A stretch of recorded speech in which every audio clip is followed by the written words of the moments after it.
New York Times best-selling author. Yes. Good for you. Thank you. That's fantastic. Super excited about it. And you did a massive book tour for that book. Yes. You went all over the country. Glee fans are so rabid. It must have been intense because when you do a book tour, you're sitting at a desk. They come right up and they talk to you. Glee fans must have gone nuts. Yeah, it was weird. I was in the eye of the storm. It was crazy. Like everywhere I went, like they'd have to call the police for crowd control. It was great. I have amazing fans, but there are some very interesting ones that I met. Does anyone stand out as being a little eccentric on that tour? Well, one that does stand out was there was a little girl, very pretty little girl, who came up and spoke Dolphin to me.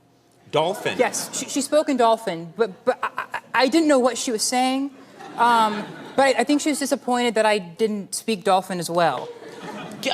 She came up to you and she just started making dolphin noises at you? Can you give us an example of what? I'm not a pro, but it was something like or something. Yeah. So I asked her, I said, "Oh, how do you say buy my book in Dolphin?" Right. And she said,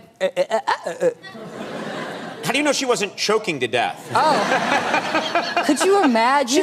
She might have been in terrible trouble. And I was just the ass who thought she was speaking in Dolphin. Oh, God. How great. You're talking Dolphin. Poor thing. Well, people, wherever you go, they give you gifts, don't they? They do, The fans give you gifts? Yes, which, I mean, total champagne problem. But, and I made the mistake a few years back saying that my favorite animal was a llama, because I've always somehow related to a llama. You know, like when the llama's on a farm, where does it go? You know, it's not a cow, it's not a horse, it's not a duck or a chicken. It just kind of grazes around. Right. And I was like, that was me in high school. I was kind of grazed around, didn't belong to anything. Right. So since then, I swear I've gotten at least 100,000 llamas. Stuffed llamas, figurines, mats. Because fans read the article, they heard that quote, and then they give you llamas? And they give what do you llamas. do with them all? Well, I have a rule. I have I have several llama shelves at my house. So if Don't we all? Right. That's what you do in Hollywood. Right, First thing when you get here, a llama right. shelf. I'm not sure if it's feng shui or farm shui. I don't know. So I have a llama shelf, and if I get one that's unique and I don't have one already, I'll put it on the shelf. All right. And Do we have a photo of your llama shelf? This is from your home right here. There it is, yes. And that's just... Yeah, that's one. Yeah, That's I've very several. creepy. If I broke into your house...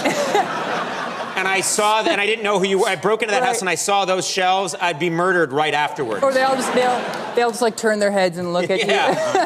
You're not leaving. Llama, kill you now. Right, now, you're very serious about this llama thing. Is that correct? Well, I was to a point. I think it's gotten out of hand, but I'm not helping myself because this year I've already decided that my Halloween costume is going to be a llama.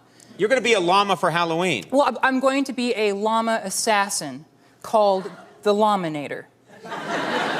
You've been talking to too many dolphins, I think. You're starting to lose grasp of reality. Yeah. You're going to be a character called the Llaminator. Llaminator, yes. And you just tell us what the costume is going to consist of. Well, I have a sketch, I think, because I take Halloween very seriously. So yes, he's basically, think like Tom Cruise, Mission Impossible, but a llama. That's not what I'm getting from that drawing. That's like a ransom note. What do you do? What's going on with the eyes? Is that a llama head? So it's a guy with a llama head and lumberjack boots. Yes.